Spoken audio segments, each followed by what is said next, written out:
Salut à toi et bienvenue dans ce podcast où je me trouve avec Armel Bontemps, la belle intelligence, la puissante Armel, que j'ai profité de sa puissance d'ailleurs à travers les séances que j'ai de temps en temps. Aujourd'hui, on va partager un café avec Armel, ça va être génial, on va parler de tout et de rien, mais surtout d'elle, de qui elle est. Bienvenue Armel. Salut Laurent, super contente de te retrouver, comme à chaque Cool. fois. Ouais, c'est génial. On va s'amuser, on va partager pour les gens qui nous écoutent. Donc peut-être, si tu peux, avant toute chose, te présenter qui tu es, d'où tu La viens. présentation, c'est toujours difficile, je trouve, quand on est dans des pratiques comme ça, tellement vastes et nouvelles aussi, à tout point de vue, énergétique et spirituel et humaine. Je dirais que mes activités principales sont vraiment tournées autour de l'écriture, de la formation et de l'accompagnement. Donc auteure, formatrice et coach aussi sur tout l'aspect quantique, médecine quantique qu'on partage forcément ensemble et puis tous les autres aspects énergétiques, psychocorporels, tout ce qui m'anime depuis je dirais maintenant 2017 où j'ai commencé, tu vois, par la voie du yoga et ça m'a mené vraiment à explorer l'être humain sous toutes ses facettes et nous accompagner collectivement vers l'ascension qu'on est en train de vivre en fait. Cool, cool, Ça fait génial. Donc, beaucoup de choses, mais tu ouais, fais beaucoup de choses, t'es coach de coach, hein, c'est juste. Donc tu formes coach aussi de des coachs. coach, ouais. Ouais. Tu as écrit des livres, tu as beaucoup de communautés que tu as créées, notamment Quantox et d'autres, pour ne pas les citer. Si tu as envie de les citer avec grand plaisir, je ne les ai pas toutes en tête, Ouais, mais tu es très présente en tout cas depuis un moment. j'essaye. Et donc du coup, cette énergie, cette force, ce partage, qu'est-ce qui t'a donné l'envie de faire tout ça? Qu'est-ce qui t'a motivé? Quel a été le déclic peut-être pour toi? Bonne question, Laurent, bonne question. Tu vois, justement, quand j'écris autour de ça ou quand je transmets autour de mon parcours, je trouve que c'est difficile et vulnérable parce que ça te remet toujours dans ce moment où toi t'as commencé, où t'as fait où t'as fait tes armes finalement et où j'ai cette impression, tu vois, que quand je suis tombée dans cette marmite du quantique, de l'énergétique, du développement spirituel de manière générale, tu vois, j'ai l'impression que j'ai eu besoin de me faire toutes ces clés-là et de les découvrir un petit peu de manière solitaire parce que si je reprends vraiment mon parcours, ça a commencé en 2012, à ce moment précis du grand switch mondial. Universel de cette fameuse année dont tout le monde parlait et qui était soi-disant la fin du monde et finalement on l'a vu le début d'une nouvelle ère pour beaucoup d'entre nous dans le milieu énergétique je pense et je pourrais dater à ce moment-là tu vois mon switch en tout cas cette grande ouverture au monde subtil et puis j'ai attendu quelques années 2016-2017 pour vraiment commencer à me former et j'ai pris la porte du yoga au tout début pour me former. D'ailleurs, j'étais même pas dans l'optique de, tu vois, de faire du yoga, de me former en tant que prof. J'étais juste à un moment de ma vie où j'avais besoin de réponses, où j'avais envie de comprendre le sens des choses et de répondre à cette grande question du pourquoi. Et en fait, je suis partie et je me suis rendu compte que tout ça était en train de s'ouvrir et que j'étais en fait en immersion pendant un mois, tu vois, au Népal. J'ai fait cette formation, cette première formation au Népal et en fait ça a radicalement changé les choses, même si je prenais déjà un petit peu cette pente-là parce que tu vois, je commençais à connecter au monde subtil depuis bien avant, mais j'avais pas de réponse et je me sentais très démunie et très seule face à tout ce pan subtil que je comprenais pas. Et tu vois, à partir de là, je n'ai fait que continuer ce chemin pour finalement m'orienter plus dans la formation, m'orienter plus dans le coaching et l'accompagnement, et m'orienter finalement plus dans tout le monde quantique qui, à mon sens, peut enfin, tu vois, connecter tout, parce que voilà, il y a tellement d'outils. Et tu vois, aujourd'hui, je suis encore en train d'apprendre continuellement et je crois que le chemin s'arrêtera jamais en fait. C'est ça qui est fou, quoi. Ouais. c'est clair. Mais voilà, comme tu vois, comme toi, comme nous tous dans ce milieu-là, on échange beaucoup dessus et c'est vrai que tu ouvres des portes et tu sais jamais quand est-ce que ça va s'arrêter. Et je crois maintenant que voilà, plus tu creuses, moins tu en sais, parce que tu te rends compte de l'espace des possibles et en même temps, tu avances et tu te crées des clés vraiment très puissantes au fil du temps. Et en tout cas, moi, ma mission, c'est de les partager. Tu vois, j'ai compris aujourd'hui que voilà, ça faisait partie de ma mission et quand je m'en éloigne, on me rappelle bien que il faut que j'y revienne, quoi. Ouais. Bon, ça c'est un des points en commun. On a un autre point en commun, c'est qu'on vit les deux dans des pays qui ne sont pas les nôtres, Ouais, d'où on n'est pas originaire. Ça fera partie de probablement une série qui s'appelle ouais. On the Road, où on expliquera un petit peu plus cette expérience, mais c'est aussi une manière de, je pense, si tu as envie de partager là-dessus, de s'explorer sous des facettes différentes, sous des actes ou sous des dimensions différentes. Est-ce que tu as envie de partager un petit peu là-dessus? Ouais, c'est vrai, c'est une autre façon de voir les choses, tu vois. Il pourrait y avoir la première option qui serait de dire t'as fui ton pays, t'as fui l'aspect énergétique difficile des choses en ce moment, tu vois. Cette phrase-là, on me l'a un peu dit à certains moments. Oui, mais toi, t'es pas en France, tu vois pas les choses, tu ressens pas la... Bon, voilà, c'est différent et j'ai senti, tu sais, cette espèce de d'idées derrière que voilà, j'avais pris la fuite pour aller expérimenter autre chose. Et puis il y a aussi l'idée de se dire que moi je pense que la Terre nous redirige toujours là où on doit aller.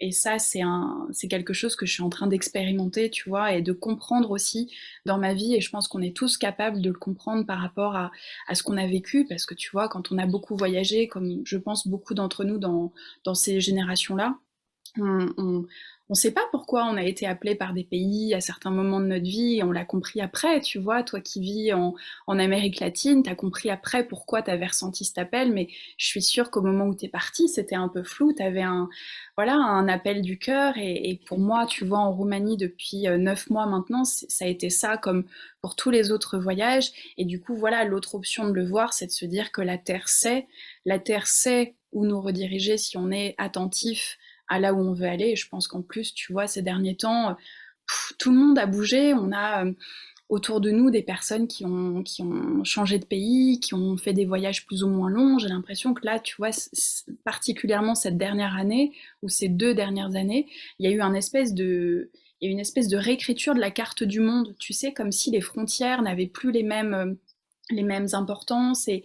Et en tout cas, moi, c'est ce que je ressens. C'est ce que je ressens je me suis sentie appelée par une terre, par un endroit, et je savais que surtout en restant en France, je n'allais pas du tout euh, évoluer et être dans des bonnes conditions énergétiques pour pouvoir m'aider moi-même et pour pouvoir aider les autres en fait.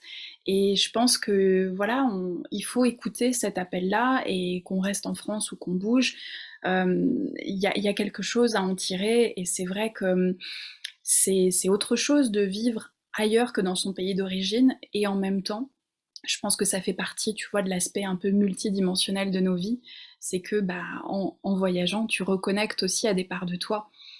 Et c'est comme ça que tu le fais aussi. Tu peux le faire en étant dans le même lieu, par la méditation, etc. Mais tu sais très bien que quand on va dans un lieu et qu'on est confronté à l'énergie d'un lieu, tac, c'est comme deux neurones qui se connectent, c'est comme, tu vois, tu comprends quelque chose et tu avances. En tout cas, moi, c'est l'impression que ça me fait par rapport à la Roumanie, là, en ce moment. Et pour répondre à ta question, d'autant plus que j'ai beaucoup voyagé, certes, dans ma vie, mais j'ai jamais décidé de m'installer quelque part. Et là, c'est la première fois que je décide de m'installer en dehors de la France et de me visualiser pendant quelques années sans savoir où ça va aller non plus. Non, et c'est totalement différent. Moi aussi, j'ai beaucoup voyagé, mais au niveau du mental, du mindset, c'est totalement différent entre je pars en vacances et je décide de Ouais. m'installer. En fait, c'est comme s'il y avait des connexions différentes qui s'activaient. Mais oui, c'est une expérience à vivre et unique. Et c'est vrai que de toute façon, au niveau subatomique, on est des êtres structurés sans structure, puisqu'on n'a pas une structure réelle. On est fait de photons et de quarks. Et quand on regarde, on discutait tout à l'heure de géobiologie, pour rentrer dans le sujet. les lignes énergétiques de la Terre, que certains appellent le serpent de lumière, Drone Mm. Ballon, c'est une ligne énergétique qui a bougé avec le temps. Donc, c'était au Népal, tu as parlé du Népal tout à l'heure, et ça a migré vers l'Amérique latine. Et donc, Ah, ok. tout fait partie du même écosystème. Et c'est vrai que bouger, c'est une perception de l'espace-temps, mais finalement, on fait partie de tout cet espace-temps. Donc, ça devient relatif en fonction de comment on se connecte à l'endroit et ce qu'on est venu chercher. Ouais, complètement, complètement. C'est assez fou d'ailleurs. C'est là où tu te rends compte de l'interconnexion de tout. C'est que finalement, est-ce que le lieu a tant d'importance que ça aussi, parce qu'on est dans une toile voilà, très vaste. Mais c'est vrai qu'à certains endroits du monde, on ne trouve pas la même chose, on ne vient pas chercher la même chose. Moi, je veux dire, ma vie en Roumanie, elle est très différente de la tienne en Colombie, elle est très différente de quelqu'un qui vit en Suisse ou ailleurs. Et c'est des énergies, c'est un package, quoi. Ici, tu vois, si je devais définir l'énergie de ce lieu, il y a une partie très mystique en Roumanie qui est à la fois très subtile, très protégée et très mystérieuse parce que tu sens que c'est un pays qui n'a pas eu le vent en poupe, tu vois. Et je veux dire, tu parles de Roumanie aujourd'hui, tu as très peu de personnes qui sont intéressées par ce pays et qui se diraient je vais aller m'y installer parce qu'on a une idée, une image aussi de certains pays comme ça. Et finalement, aujourd'hui, j'ai l'impression que ça a protégé aussi ce pays-là parce que ça l'a rendu ça l'a gardé très pur sur certains aspects, même s'ils sont dans un gros développement, tu vois, économique, et ils sont en admiration sur l'Europe, enfin sur la France, sur les pays un peu plus, voilà, un petit peu plus hype dans leur vision des choses. Mais quand tu leur dis, non mais vous n'avez rien à envier à la France, je veux dire, la France n'a quasiment plus de tradition, on a quasiment plus de production française, on a y a énormément de choses qui semblent, tu vois, s'effriter. Et moi, c'est ce qui m'a aussi, c'est ce qui nous a poussé, tu vois, en couple à partir. Et c'est ce qui parfois me rend un peu triste par rapport à la France, parce que on a peut-être une vision un peu nostalgique de la France, tu vois. Moi, je me rappelle de mon enfance en France et dans les années 90, c'était pas encore comme aujourd'hui, bien sûr. Et il y avait quand même, tu vois, je sais pas, plus de douceur, plus de légèreté. Et aujourd'hui, bon, on est dans le dur pour toutes les raisons qu'on connaît aussi au niveau mondial. Mais tu vois, c'est quelque chose que je retrouve un petit peu en Roumanie avec ce côté beaucoup plus fluide, beaucoup plus doux. Et peut-être que tu vois, en venant ici, comme nous qui sommes à différents endroits du monde, peut-être qu'on va retrouver des choses, des savoirs, des sensations pour pouvoir de nouveau les insuffler ailleurs, tu vois, là où ça peut être un peu manquant, là où on a besoin de retrouver ça. Et, euh, et je pense qu'aujourd'hui, c'est un petit peu ce qu'on fait, tu vois, de s'exploser aux quatre coins du monde, peut-être pour faire réémerger quelque chose de très beau sur tout ce qui était bien de notre matrice 3D. Et on garde le meilleur et on avance pour la suite, quoi. En tout cas, c'est comme ça que, tu vois, je le ressens en ce moment. On est en train d'étendre la toile pour être sûr de prendre tout le monde à l'intérieur. Donc, pour tous les Suisses qui nous regardent, 90, c'est 90. Est-ce qu'en Roumanie, on dit 90 ou 90? En Roumanie, tu dis opt 10, je Ok, crois. cool. On va pas te faire compter jusqu'à 90 pour Non, pas je avoir... peux compter jusqu'à 9, mais ouais. Et quand tu as commencé à parler d'énergie et de lieux et tout ça, les Carpates se sont cachées derrière toi. Et là, Ah, elles étaient visibles et elles sont devenues invisibles. Là, elles sont de nouveau invisibles par rapport à quand tu bouges ou pas. Mais est-ce que tu as eu la chance de pouvoir déjà te rendre dans ces lieux, d'expérimenter toute ouais. l'énergie? Ouais. Écoute, quand on est arrivé, on a passé plusieurs frontières parce qu'on est parti en van par la route. On est parti du sud de la France, on a traversé l'Italie, la Slovénie, la Hongrie et la Roumanie. On est arrivé vraiment dans un coin, tu vois, à la frontière hongro-roumaine, qui était très laid, vraiment, hein. Je vais pas passer par quatre chemins. C'était, tu vois, les vestiges de l'Union soviétique, les gros trucs, tout gris. Tu sens que c'est lourd, que c'est voilà, il y a eu de l'histoire. Ils ont quand même vécu ici aussi 40 ans tu vois, d'Union soviétique. Enfin, voilà, de communisme, c'était lourd. Et en même temps, tu sens que la nature, elle est très très préservée, elle est très présente. Et tu passes de la ville à la campagne et à la montagne, presque comme ça. Et c'est vrai que du coup, en avançant, on a finalement, en très peu de jours, tu vois, atteint la chaîne des Carpates. Et c'est vrai que c'était assez impressionnant. En plus, c'était l'automne et c'était magnifique quand on est arrivé. Et, euh, et les premières connexions que j'ai pu faire, c'était vraiment avec le fameux mont Buseji, qui est, tu vois, qui est vraiment un mont, un vortex énergétique très puissant dans le monde comme pourrait l'être le mont Shasta ou en Californie ou d'autres, tu vois, qu'on peut connaître. Et en fait, en me connectant à ce lieu, j'ai tout de suite senti un espèce ouais, une sensation de, comme si je retournais à la maison, tu vois, et très très puissant, très tu sens qu'il se passe quelque chose. Tu sens qu'il se passe quelque chose à l'intérieur de cette espèce de volcan énergétique. Et puis après, sur la route, tu vois, on a traversé la Transylvanie, toute la chaîne des Carpates. Et d'ailleurs, c'est là où on va trouver un endroit pour s'installer. Et voilà, on a envie, tu vois, d'être vraiment dans cette chaîne des Carpates. Donc, potentiellement, bon, on la voit pas là, mais on serait dans ce type de montagne, tu vois, à l'intérieur. Et c'est super puissant.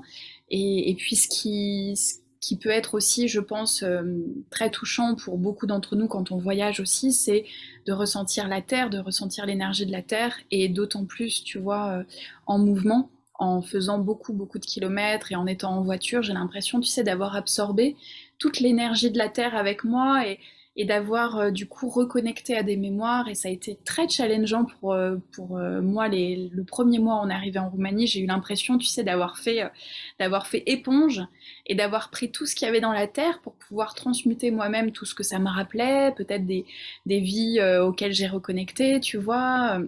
Des vies où je me suis vraiment vue traverser la Roumanie à pied, enfin des vies oui, de femmes, tu vois, de femmes sorcières aussi, de toutes ces périodes-là, dans notre grand champ quantique multidimensionnel. Mais ça a été, tu vois, des reconnexions comme avec le monde du Seji, comme avec, voilà, certains endroits, certains lieux. Et puis, il y a énormément d'églises, énormément d'églises orthodoxes, énormément de centres très chargés, tu vois. Donc, ouais, ça a été intense. Honnêtement, tu vois, on s'y attendait pas, parce que c'était pas un pays qu'on connaissait beaucoup. On n'en parle pas beaucoup, la Roumanie. J'ai toujours su que tu étais une sorcière. Alors, à toutes les sorcières qui nous regardent, profitez de vous connecter à cette obscurité, à y mettre de la lumière pour faire briller votre côté lumineux. C'est le moment.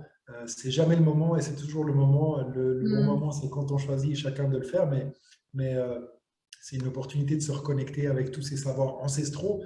Et c'est vrai que c'est pas toujours facile hein, de revivre ou d'aspirer littéralement tous ces éléments pour les c'est clair, transformer. c'est Et, clair.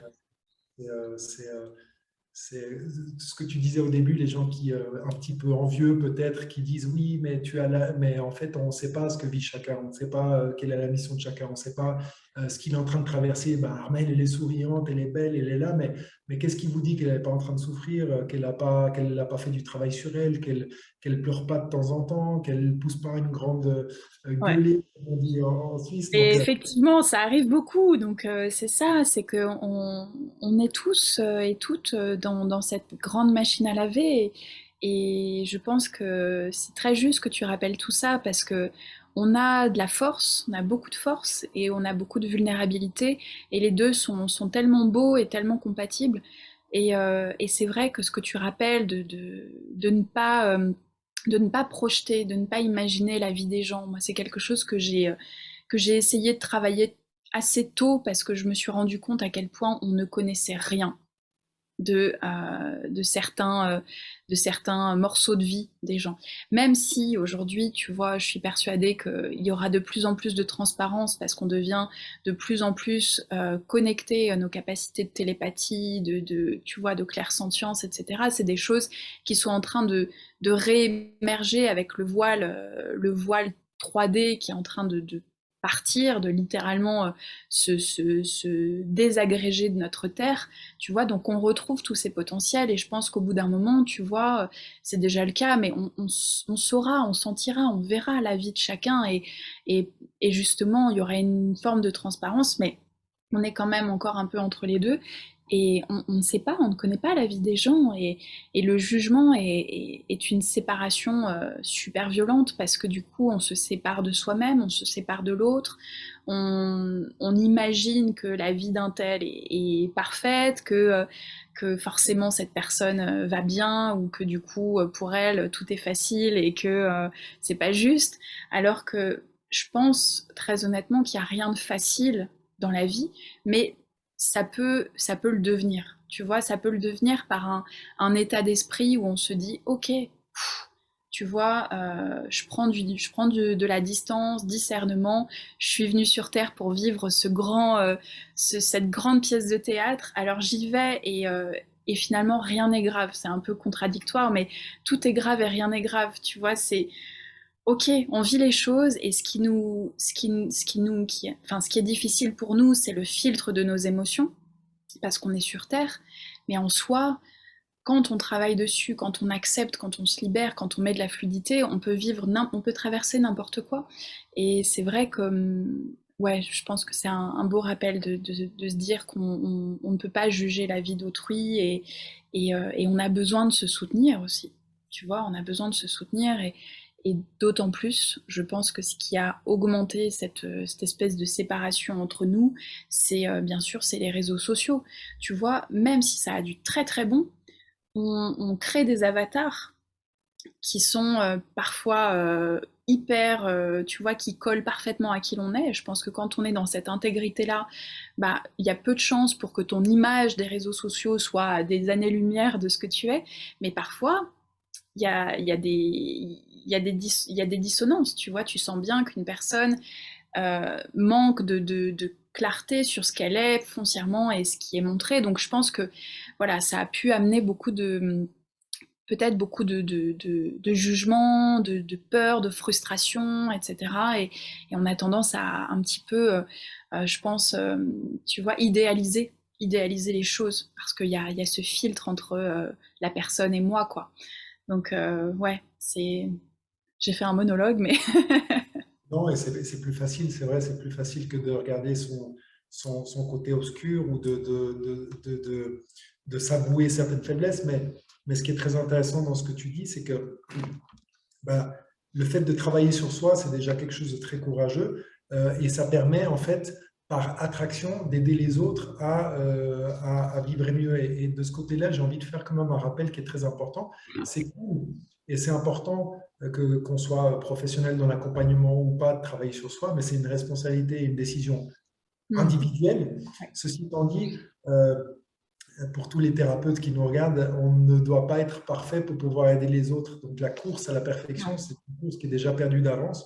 Euh, et euh, Encore une fois, c'est vrai qu'en corrigeant des choses, en travaillant sur soi, c'est important. Ça permet de tirer les autres vers le haut, ceux qui sont peut-être dans une vibration plus basse, mais ne tombons pas dans le piège ou dans la fausse croyance qu'il faut être parfait pour pouvoir aider les autres.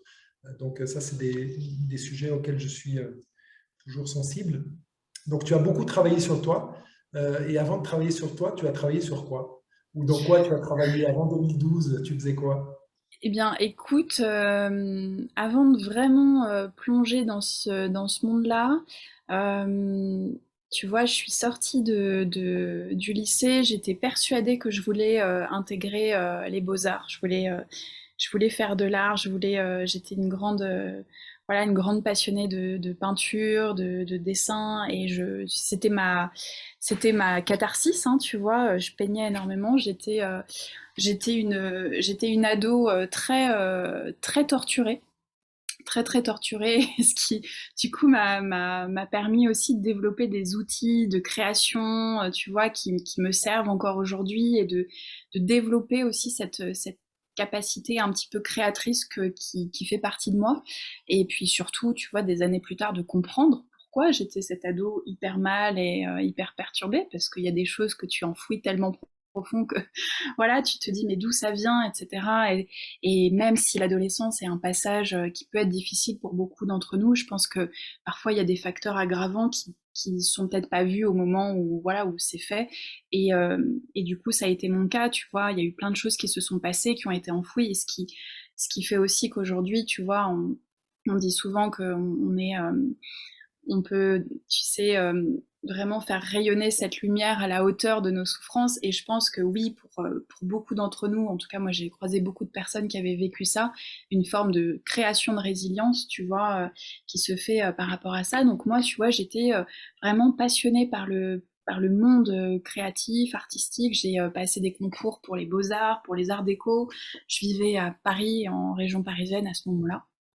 Et, euh, et puis finalement, je me suis rendu compte que c'était pas ça parce que ça me mettait des cadres et que je détestais les cadres et que j'avais juste envie de peindre dans ma chambre et de pas avoir tous ces espèces de trucs tout autour, et que c'était devenu très compliqué, tu sais, comme si la simplicité avait été organisée et que du coup j'avais plus ce flow.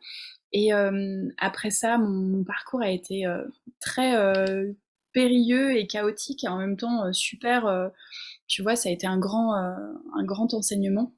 Après ça, finalement, j'ai fait des petits boulots, j'ai bossé comme hôtesse d'accueil pour plein de trucs, j'ai bossé au Bouddha Bar à Concorde, tu vois, pendant presque un an, et c'était chouette aussi parce que c'était une expérience, tu vois, j'avais 18 ans, 19 ans à l'époque, en plus je faisais encore ma prépa Beaux-Arts en même temps, tu vois, je me couchais à 3 heures du mat, pas avec le boulot, j'allais en cours le lendemain, enfin la vraie vie étudiante parisienne où tu galères, quoi. Mais en même temps, c'était des belles années. Et ensuite, je me suis vraiment orientée dans un nouveau cursus qui me plaisait énormément. J'ai commencé le journalisme et j'ai fait une école de journalisme. Et pareil, tu vois, ça a été magique d'apprendre toutes ces choses. C'est aussi grâce à ça que je suis partie vivre en Australie pendant un an, que j'ai travaillé dans des boîtes en Australie, que j'ai travaillé en télé, en radio, etc. Donc c'était super, tu vois. Moi j'avais bah voilà 22 ans. Et j'étais super contente de faire tout ça. Et puis pareil, ça m'a fait ce truc de oh là là, c'est pas possible, il y a trop de contraintes, c'est trop réducteur. Et puis je trouvais qu'on faisait vraiment du bullshit, hein, tu vois. En école de journalisme, t'as ce côté, on t'apprend la pensée unique. Et moi, j'avais cette image du journaliste reporter, tu sais, qui va dénicher les petites infos et qui va faire des photos et qui va être sur le terrain, etc. Je me suis retrouvée à faire des stages, tu vois, bidons dans des boîtes de prod à Boulogne-Billancourt, et j'avais juste envie de me casser, tu vois. Et, euh, et après ça, j'ai commencé un chemin un peu plus initiatique personnel, où j'ai voyagé en Asie, où tu vois, j'ai arrêté le journalisme pendant un temps. Et j'ai juste, voilà, j'avais envie de voyager, de faire des petits boulots à droite à gauche. J'ai été modèle photo pour des artistes photographes. J'ai fait ça pendant quelques années. Ça m'a permis tu vois, de bouger, de voyager. Et puis ensuite, il y a eu cette reconnexion avec le corps, avec la spiritualité par le yoga principalement, même si avant, tu vois, dans tous les voyages que j'avais faits, surtout en Australie et en Asie, j'avais commencé à reconnecter à des choses très profondes. Mais voilà, tu vois, j'ai fait des choses tellement différentes qui m'ont amené là où je suis. Et quand je pense à tout ça, j'ai vachement j'ai vachement d'amour, tu vois, pour cette ado, pour cette jeune femme. Et je me dis, enfin, en y pensant aujourd'hui, je sais même pas si je ferais le quart de ce que j'ai fait à l'époque, tu vois. Même si, bon, aujourd'hui, je continue à, tu vois, rouler ma bosse, à être en Roumanie, et quand j'entends des gens qui me disent, ah, mais vous êtes super courageux d'être parti, etc.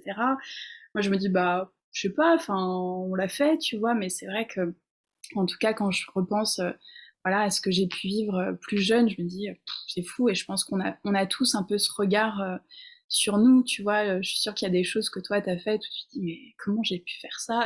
Aujourd'hui, tu les ferais pas, quoi. Et du coup, on a appris beaucoup de tout ça. Oui, alors Armel, du haut de ses 26 ans, qui est un chat en fait, qui a plusieurs vies, parce que pour pouvoir Eh, faire tout ce qu'il fait, bientôt 32, Laurent, hein, bientôt 32. c'est juste impressionnant, hein. Ouais. Tous les voyages, toutes les professions, toutes les expériences formatrices. C'est quoi l'expérience la plus formatrice que tu as eue? Il y en a eu plusieurs, mais pense, je pense que c'était ce voyage en Australie, tu vois. Je suis partie vivre un an toute seule et c'était fou parce que j'ai fait plein de choses là-bas, tu vois. Je veux dire, je suis partie un peu comme ça, en mode la petite Frenchie qui s'en va et qui va bosser dans la presse australienne, tu vois. C'était super glamour. J'étais contente, tu vois, c'était assez fou pour moi. Et puis après, il y a eu cette deuxième partie de l'Australie où là, ça a été genre retour à la nature, où je suis partie travailler en ferme, comme voilà beaucoup de, tu vois, d'étrangers le font là-bas. Tu vas bosser dans les fermes, dans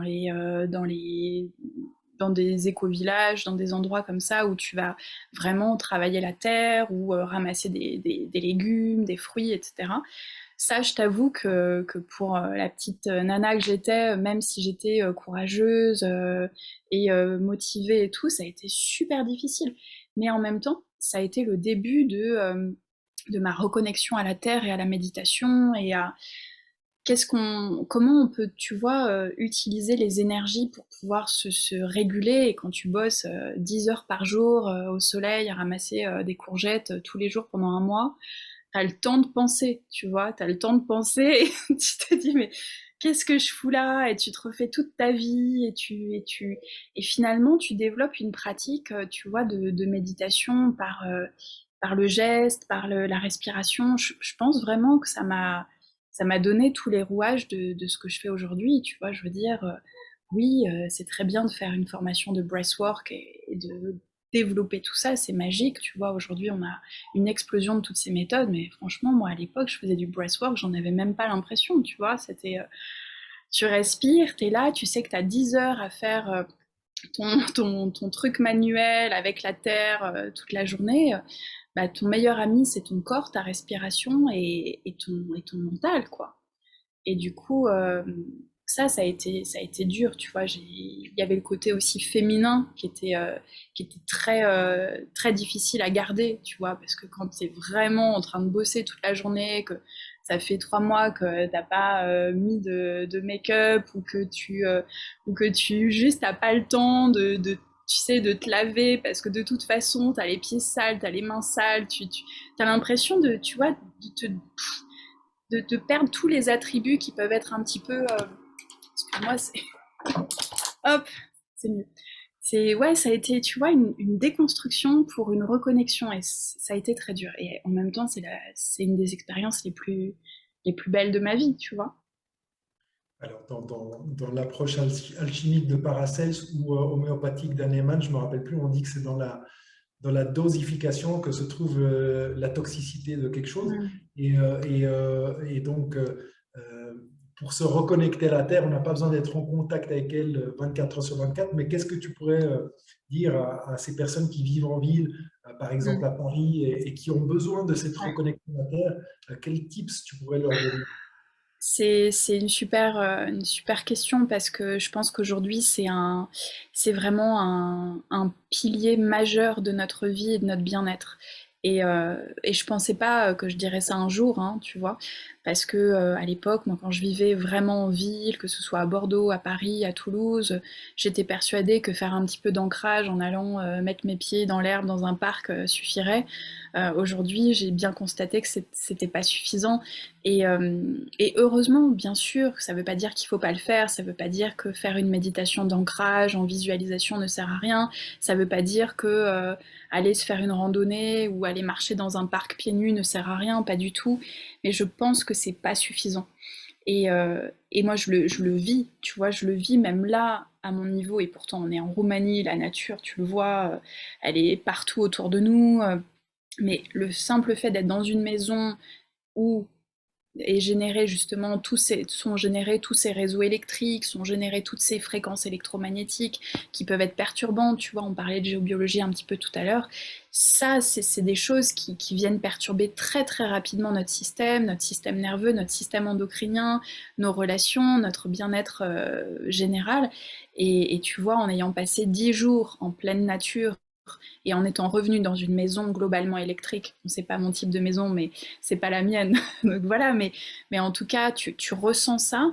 Euh, j'ai eu un moment, tu vois, d'adaptation quand j'étais de nouveau dans la nature, vraiment les pieds dans l'herbe et à prendre le soleil et à être loin de tous les réseaux électromagnétiques. Ça a été, ça s'est remis en place. C'est comme si mon système, mon corps s'était remis en place en peut-être 24 heures, tu vois. J'ai eu une journée de purge, littéralement, tu vois, j'ai pleuré, fallait que je me secoue, tu vois, j'ai déroulé mon tapis, j'ai fait une séance de yoga de 2 heures avec de la respiration, avec de la reconnexion.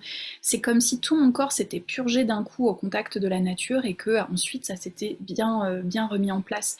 Mais c'est vrai que du coup, pour les personnes qui n'ont pas accès tout de suite à la nature environnante, ça peut être très compliqué. Déjà, ça pourrait être de se dire, si vous ne vous sentez pas bien, globalement, c'est peut-être dû à ça et pas autre chose. Et ne nous prenons pas la tête en se disant j'ai un problème, il y a quelque chose qui cloche chez moi, etc. Ça peut être juste ça. Et puis de vraiment faire en sorte de passer le plus de temps en nature possible, mais vraiment pas juste une petite balade au parc, de se déconnecter réellement quelques jours, de vraiment faire ce switch-là. Et après, pour les personnes qui peuvent, qui ont cette ambition, qui ont aussi cette volonté-là, changer de mode de vie. Moi, j'ai l'impression qu'aujourd'hui, le tournant, il est hyper important. On ne, on ne sera plus vraiment en mesure d'être bien dans les grandes villes avec tout ce qui s'y passe au niveau énergétique. Peut-être que c'est juste un temps, le temps que ça se nettoie, que ça se réadapte, etc. Mais j'ai l'impression qu'on aurait tous vraiment plus voilà, de joie à changer de mode de vie. Tu vois, et c'est pas pour rien qu'on entend parler de maisons autonomes, de mode de vie autonome depuis toutes ces dernières années, que certains reviennent complètement à la terre, à faire leur potager, etc. C'est pas juste une lubie d'écolo du dimanche, tu vois, c'est quelque chose qui va avoir du sens pour notre vie et qui a du sens pour notre spiritualité. Si, en tout cas, on a envie d'évoluer vers ce monde-là, si on a envie de continuer à consommer, à être dans l'inconscience, à être dans un mal-être qu'on ne voit pas ou qu'on ne ressent pas, c'est un choix. Je veux dire, il y a des gens qui peuvent faire le choix de cette consommation-là. Moi, je me suis rendu compte au fil des années, et pourtant, en ayant été à certains moments de ma vie aussi dans la consommation, jamais à outrance, tu vois, j'étais pas, voilà, mais j'aimais aussi consommer des choses. Parfois, je le faisais avec moins de conscience qu'aujourd'hui. Et c'est vrai qu'aujourd'hui, je me rends compte de l'importance que ça a, en fait, tu vois, de reconnecter à cette nature. Donc, c'est compliqué, bien sûr, qu'on ne peut pas faire le switch pour certains du jour au lendemain, tu vois. Mais on a beau dire, le fait d'être en pleine nature et de reconnecter à la terre, vraiment, sera beaucoup plus forte, beaucoup plus bénéfique que de faire un peu d'ancrage à 3 cours de yoga par semaine. Et voilà, c'est une réalité, quoi. C'est clair. Et ça résonne, tu sais. Moi, si je me projette en arrière, il y a peut-être 15 ans en arrière, je me dis, mais attends, et c'est un élément très important, je pense, attends, les arbres, ça vit pas. Enfin, ouais, c'est un arbre, quoi. La plante, c'est une plante. La terre, bah, c'est une boule de pierre. Mais en fait, tous ces êtres sont vivants. Et ce qui est très important dans ce que tu dis, pour des gens qui vivent dans des villes comme Paris, bah, on n'a pas le choix. On vit là-bas, ok, je ne peux pas changer, je fais ci, c'est ok. Mais si tu vas embrasser un arbre, fais-le avec conscience. Demande la permission à l'arbre. Comment est-ce qu'on fait? Bah, comme si tu parlais à un être qui ne peut pas s'exprimer. Tu lui demandes la permission de le prendre dans les bras. Tu ne vas pas l'arracher littéralement, l'embrasser et lui donner un bisou Ouais, sur la joue. Tu demandes la ouais, permission. Ces êtres vivants, c'est la même chose. Fais-le en conscience, même si c'est 5 minutes par jour.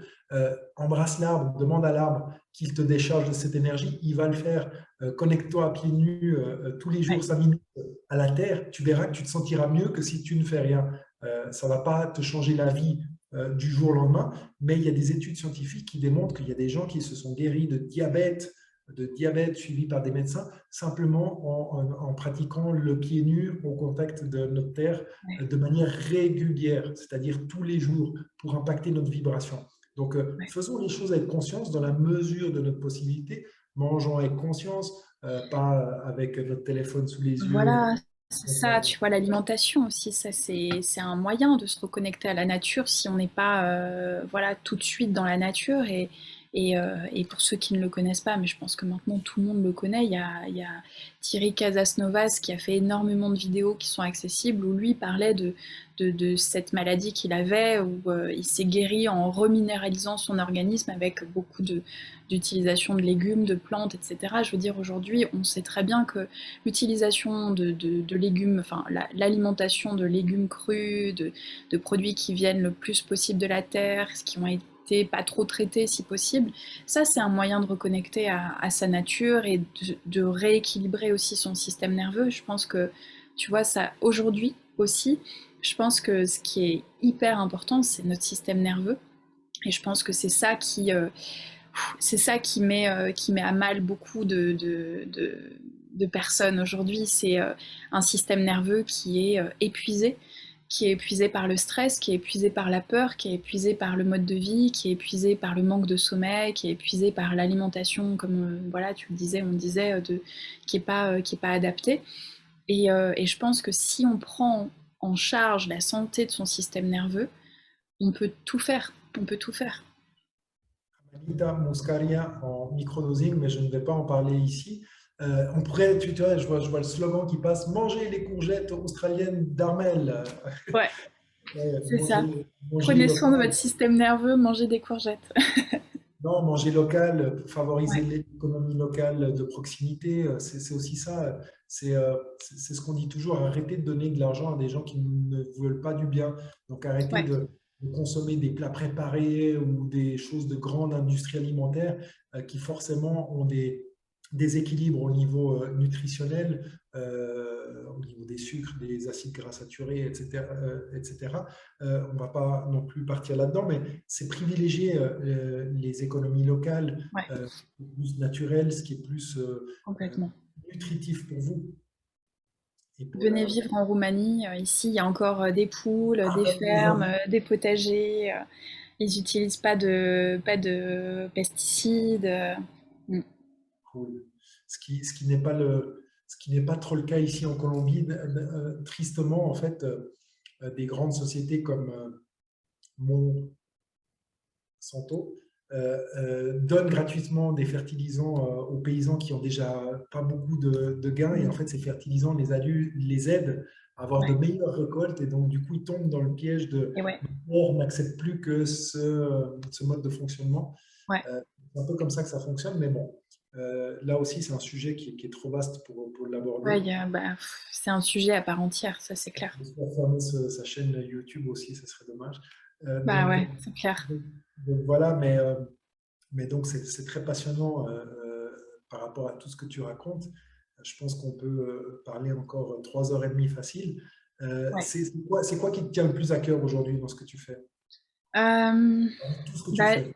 je pense que justement, c'est l'autonomie. Tu vois, c'est peu importe. Je veux dire, on n'est pas tous obligés de mettre en place une maison autonome demain. Je veux dire, ce serait le must pour ceux qui ont envie, mais l'autonomie, tu vois, à tous les niveaux, l'autonomie énergétique, l'autonomie émotionnelle, l'autonomie euh, physique, c'est une forme de souveraineté, c'est une forme de pouvoir, c'est le retour à ce pouvoir-là. Dès lors que je reprends ce pouvoir, j'arrête de le mettre dans les mains d'autres personnes ou d'autres systèmes ou d'autres institutions, que ce soit la prise en charge de ma santé, que ce soit le retour aussi à des valeurs simples, peut-être de se dire, il y a un moment, je vais arrêter de suivre toutes les règles, parce qu'on l'a vu, hein, toutes les règles, pour l'instant, gouvernementales ont été globalement anti-vie.